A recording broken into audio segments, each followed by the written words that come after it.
G'day punters, welcome back to the MacBet Early Move, the Queensland Racing Show where we preview the feature race on a Saturday in Brisbane. John Mcleod, how are you going? Well, James, back again after a dirty day yesterday. It was sort of one of those days the rain came and I should have hoisted the flag and I didn't.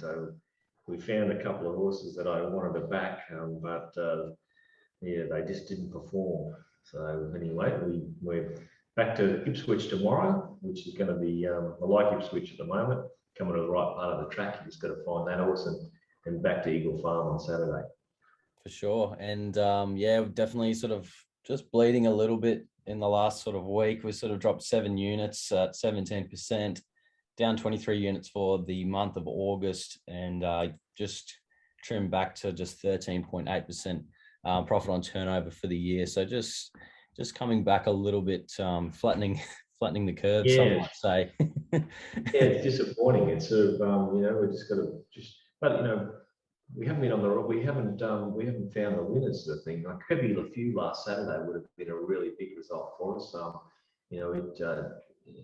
The whole thing with that one was the map. I really thought it might have been able to lead, but he came out a little bit slow on it, and the winner Royal Hale just box seated, probably about a length in front or a length and a half in front of Pepe Le Few, and I thought Pepe would have had about at least 3 lengths advantage over it, and it was the other way around. So that was disappointing. We got I think we got around about the 480 Pepe, and it come into around $3. So it would have been a nice result, that one. But I think we still won Saturday. It's just we've just got to put a few together on these other days. That's what we're going to try to do. For sure. And you made mention of the Ipswich track, finding the right spot. Where's your favourite track rate at the moment? Is it still Eagle Farm as your favourite place to bet, or is it shuffled around a bit? Well, wherever there's a bias at the moment, and we find that Eagle Farm, we're happy with the horses we find at Eagle Farm. We feel like we've found a few little advantages there, and Ipswich has been pretty good because there has been a bias there, and Sunshine Coast has been a little bit tricky, and so has Doomben. Doomben's been really tricky at the moment, but it was because of the rain and everything. A few weeks the fence has been a little bit iffy, and then all of a sudden they've railed up a little bit and it's turned a bit, and the Gold Coast has been just completely different to what it normally has, and it's been changing as the day goes on, which has been a very hard thing to handle. So that's the bad ones. Once you find a bias to a track, especially early, and then all of a sudden you bet to it, and then it starts turning. That's the really bad tracks to really get a handle on. For sure. And it's difficult with we've got the early stuff going out there, which is, turning a nice profit for the year, but naturally things change throughout the day, track wise, prices, and just even how they look in the yard. You can get all that info at macbet.com.au if you're a weekly or monthly subscriber. That's enough sort of plug from me for there. But we'll do something a bit different this week. We'll take a look at some of the improvers out of last Saturday's Eagle Farm meeting. Now, if you follow our Twitter account, you'd see we post those up every sort of Monday or Tuesday. But last week, your top 3 improvers, we'll start with your third best improver, Run for Glory, ran third in race 8 on Saturday. Yeah, Run for Glory did a good job the other day. It was in Royal Hale and Pepe Le Few's race, and they didn't go out fast. They went out around about 6 lengths slow, and that's on punting forms data, and we had it going a bit better, a bit faster than that, about 2.2 faster or slower. But this horse looked new in the yard, and it's going to take some good improvement out of it. It's from the Golden Stable, and they usually improve. So I think he's a horse that maybe we can back next start. Sort of it made ground quite quickly and then died in its run. I think, as I said, the improvement factor in it's going to be pretty positive. I think we've got a fair bit of improvement left in him. We actually priced it around about $12 of that run, but it probably would be a lot less if it would have been going through the line. Okay. So, so I've got that up my sleeve. It was $16 in the market, and we repriced it at 12 with that improvement to add it onto it. So, it's not a bad effort, that one. Okay. And your second best improver from last Saturday is Indian Dreamer out of the Edmonds camp. It ran fourth in the third event at Eagle Farm, the Class 3 handicap. It's Indian Dreamer. A lovely, nice horse, this one, but always gets back and misses the kick. This one we can really price really short if we wanted to, but he's one of those horses, like just off its run, we can get it into around about evens. But it's always going to be back in the field, no doubt. Doesn't matter what gate it is or where it's going to. If it draws 15 gate or 1 gate, it's going to be given 7-length start. So whatever happens with this, the prices will change according to where the map is. So at the moment, we've got it probably had it priced around $2 off that run, but the map will come into it and it'll knock it around a bit. But it did go good, ran good sectionals and hit the line good. And, so it did what you want to see for a horse that's just looking for some speed up front and maybe even mid-track bias would be really, really good for that horse. So it's one horse I'd like to be on next time, but it's got to find the right type of race, that's for sure. All right, that's Indian Dreamer. Let's talk Champagne Auntie. Your top improver for the weekend comes out of the Steve Tregear yard. It won the 7th event there at Eagle Farm, the benchmark 78. Yeah. We were a little bit concerned.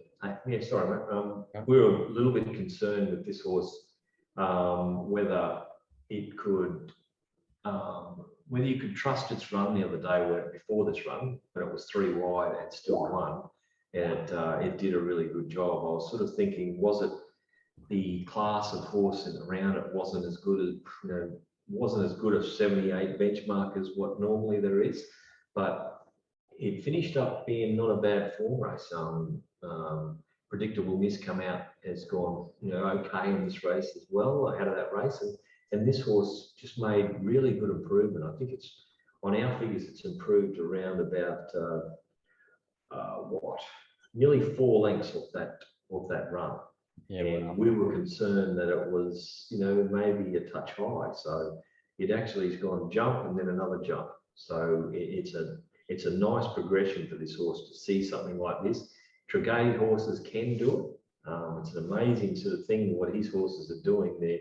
It's hard to find horses that will jump in our ratings that big, but he seems to be able to do it with a few of his horses. One, it comes to mind, is Incentivized, but even another one, a 3-year-old who won the last race at Eagle Farm a couple of weeks ago. It's done a similar type of thing. But we've repriced this around about $1.80 and it was $2.40. So it's a horse that can race up on the speed and everything. So once a map goes into this horse around, us having it around $1.80, if it's got an advantage on pace in a race, well, we're going to have it shorter. So it's it's going well, that horse. For sure, and so is the stable. They're absolutely flying. Probably one to keep following, John, if they just keep improving them. Definitely. We I think it's a nice stable to follow. I think if you were on it, for the last couple of months, you would be rubbing your hands together for sure and certain. Yeah, I think so. Those red and white colours just seem to keep bobbing up. We'll shift our focus. We're back at Eagle Farm on Saturday. The track's currently a good 4 rails out in the 7-metre position. How are you going to play it there with this rail? I think it will be pace related in a way. I'm not really concerned about too many things. There's one, type of thing we look for at Eagle Farm, which I'm not going to say here, but it is going to be pace related to a certain extent. Okay. So I'm looking for horses, around. Well, I can't say too much about that. We'll have to say about that. Yep, that's all right. We'll just dive into race 7 then. 1600 metre, another benchmark 78. handicap. I'll just run us through the market here. Adelaide is $3 favourite. Seeing is believing, $4.40. Word for word is $5. Bar none, $5. Prioritise, $7. Cargay, 16s. Sir Barnabas is $18. And Cabochon Lille is the outsider at $26. We might start with, I've just got your market here. Your shortest, the one you got short, Adelaide. Yeah, Adelaide is this is a really tricky horse to get a handle on, because at Doomben the other day, it's one of these horses that really jumped a fair bit, but it's coming out of a race that was screaming along in front, and that can throw the figures out a little bit when they go so fast. And a lot of the horses in the race, it's their peak rating. So I am concerned about the rating that we've given it, and that's the reason why we're sort of not backing that horse. I'm sort of taking a little bit of a punt against it to say, okay, it's not going to hold it. But I may say it's one of those sort of things. We'll see what the market does. It's going to get a very easy lead. That's the one big positive for it. There's not a lot of speed in the race, especially if Prioritise doesn't comes out. There's no jockey on it. You know, it's a horse that comes out a bit slow and then really wants to pull its head off. So, and really, if it comes out, well, then the race is going to be a slow run race, and Adelaide is going to be in front. So, you know, it's going to get all favours, that's for sure. All right. And have you fed the dog today? It barks at anything. If an ant runs across the ground and it sees it, it'll bark at it. So it's mostly when someone's eating up there and it starts barking to, give me some food. Just mop up the crumbs, something like that. It's a pain little dog. You can hear it. It's only small and it acts like it's 10 foot tall. It's too good. Sounds like me out on the piss. The one you've got here and that you are backing is Bar None. It's $5 currently with Tab. Do you think it's a bit of a chance of knocking off Adelaide? I do. I'd love this race to be run. You know, if Prioritise stayed in the race and jumps and goes forward and runs it along, well, I think this is a lovely race for Bar None. But if Prioritise comes out and Adelaide just dictates in front, I don't think Bar None is going to be too far away anyway. You know, he's got the inside gate and he's coming out of a race they ran along fairly quickly. I think they ran about 5 lengths above average out of their race the other day. So it was finished up 4th with 2 wide. So in a race that's probably going to be run 3 lengths below average, below average, well, it's going to find it fairly easy to hold maybe 3rd on the fence. Yep. Now, I don't want him to be pushing and shoving, because he's one of those horses, I think, left alone and just hitting the line well, it'll race a lot better. Because I think Vern did it was a ride that I would say was perfect for any other horse but this one. Bernie, he had Champagne Auntie 3 wide on the outside, and he kept on digging up to hold him 3 wide, and it just took the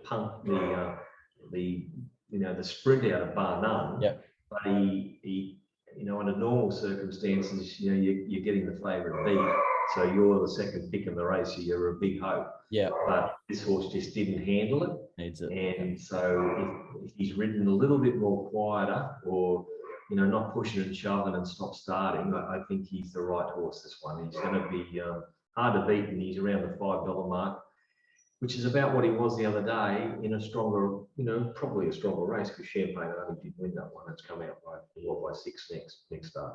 Yeah, right.